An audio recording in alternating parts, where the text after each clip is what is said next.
Hello everybody and welcome to the landmark 25th episode of the Trophy Tour.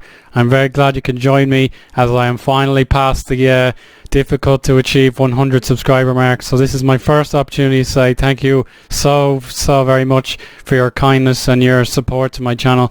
I've done my very best over the years. I've made a fair few errors and learning curves over the years, but I've managed to get this far, and I can't say enough about you. You're all very kind, and I hope to expand some more, but at the moment I'm not really too fussed about how far or how little I improve.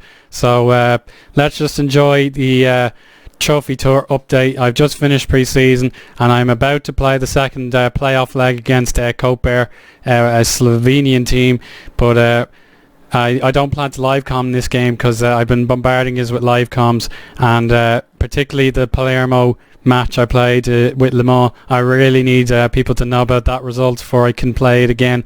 So this is a final warning. If you want to watch the episode, find out the result, I implore you now to do it. But if you don't, then whatever, it's your choice. But now let's just talk about my pre-season form. I've gotten all the way to the Europa League playoffs. I got an easy-ish draw against Luka Koper. Yeah, they are Slovenian indeed. So let's just talk about what's happened in pre-season. So it's not looking too good, of course. Pashusha, Tarek Grozny, these guys are, Hapoel, I think. Yeah, Hapoel, Bear, Sheva and Nuremberg have all beaten us. We only got one result against Osnabrück. Then the Europa League, we were fit and we were more or less improved. We played Moglen, started out very well, 4-0 win and a 2-1 win, so that's fine. We just had an injury to Bektamir. I'll talk about that in a minute. A poor result against Shakhtar Soligorsk, but then we improved on that with a 4-0 home win. Brian Wheeler to start the show there. And we land now in our current scenario a 2-1 home victory against Luka Koper. So we just need to go away from home and get the result there, and we'll be in the Europa League groups. And then in between that, we played Kara Bursaspor, a newly promoted side, and we played a consistent game and defeated them 2-0 despite using up some of our good players. So that leaves the league like this. Champions Galatasaray lead the way with a 5-0 victory to start things off. We're up in the third. Trabzonspor in fourth there. And poor start for Fenerbahce and Besiktas as well. They're only on a draw. Actually, just talking about Besiktas, it was quite lucky.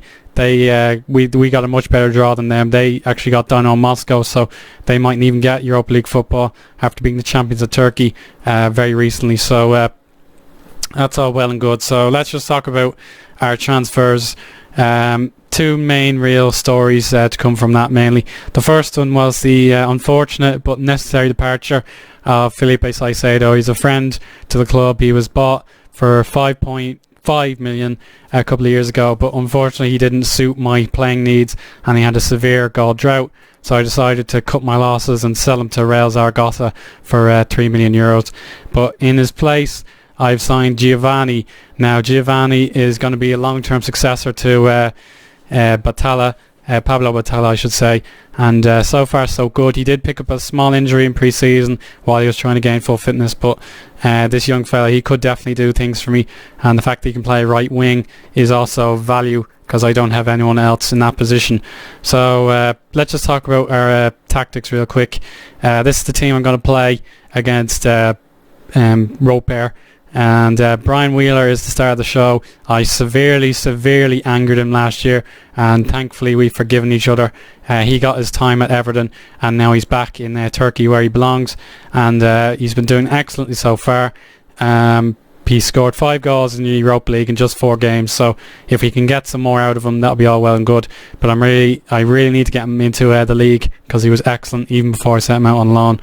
So it was a mistake to pick Saicedo over him, but he did need his year out, and we seem to be okay now. So one thing I can mention about his Jamaican squad is that they defeated Russia 4-1 in the Confederations Cup, and my boy got himself a goal and 2 assists in that game, so I'm exceptionally proud of him, and I hope to see more Jamaican stars like himself emerge in the future. It'll be absolutely brilliant, and that's okay. In terms of other positives, I'm happy with Ergin Yesel, Engen, yes, I should beg your pardon. He's doing very well. A 7.17 average in the Europa League, and he'll play again there, as Taiwo had some international duty to commit to. I'm looking forward to what Aitak Kara is capable of. He's a good player. Didn't really use him that much last season, but he could be very good. Thankfully, Batalla is just about ready to recover from injury.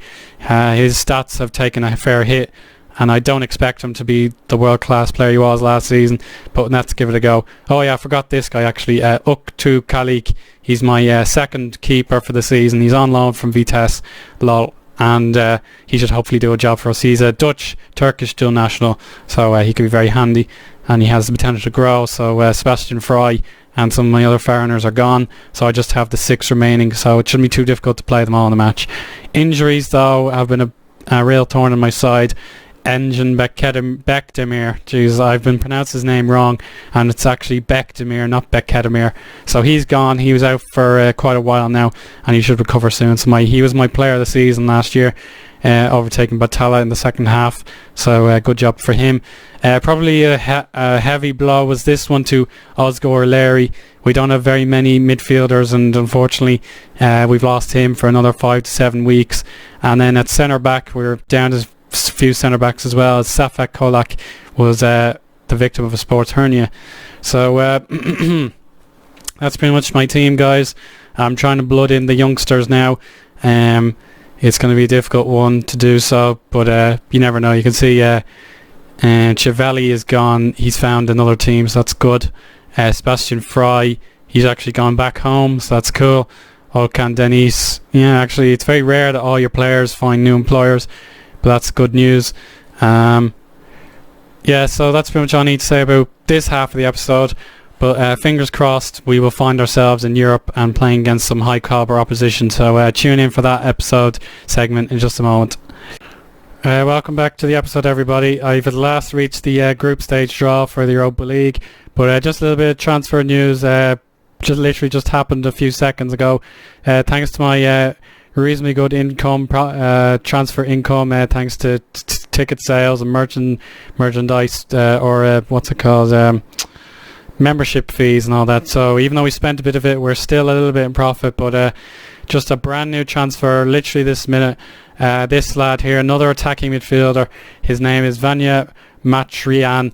He's a Croatian, so I was kind of concerned, but since the Europa League doesn't mind playing with foreigners, he could be a very useful addition to the squad, leaving me to play with the Turkish players in the league. So this guy should be very good, and fingers crossed he can deliver. So Mert Gulsavir, my other young Turkish attacking midfielder, was concerned that he wasn't going to get any first team football anymore, but you can see he's very should be no problem at all. Hopefully we can play both in the same team. They're both similarly skilled, but so far Vanya has the physical advantages, so hopefully we can blood in as many attacking midfielders as we can in the absence of Bekdemir and the eventual retirements of Belushi and Batalla. So there you go. Now let's get on with this draw. I've been looking forward to it for a while now. We've been seeded second for the draw, which would make life very interesting. You can see high quality opposition.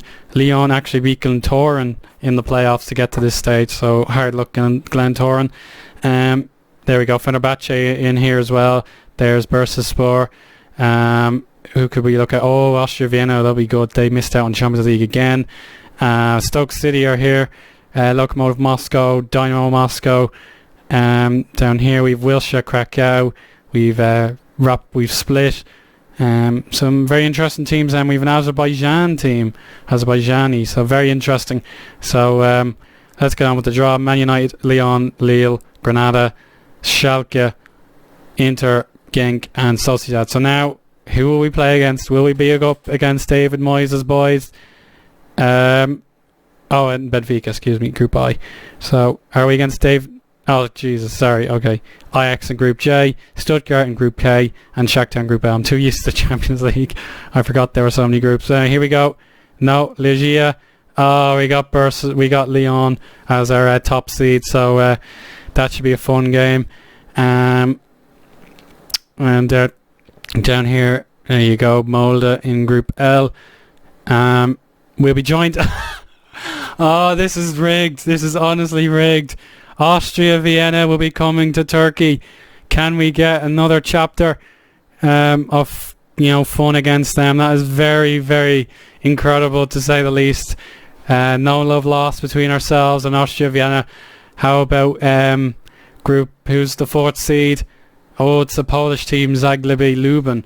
So what a group we have. Can we beat our enemies from FM13 and my Sturm Graz portion of the save? My goodness me. There you have it. Lyon will be the big game. We'll be heading over there.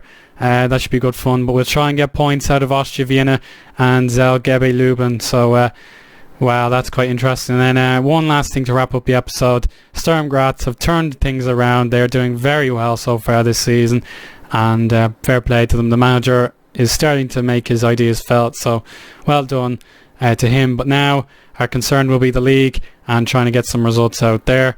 We'll have to find out when we actually play first. So what a group. Lyon, our Le Mans FC rivals, and of course Austria Vienna. Those will be the games to look forward to. Lubin will hopefully do okay against them, because we were very bad against the underdogs.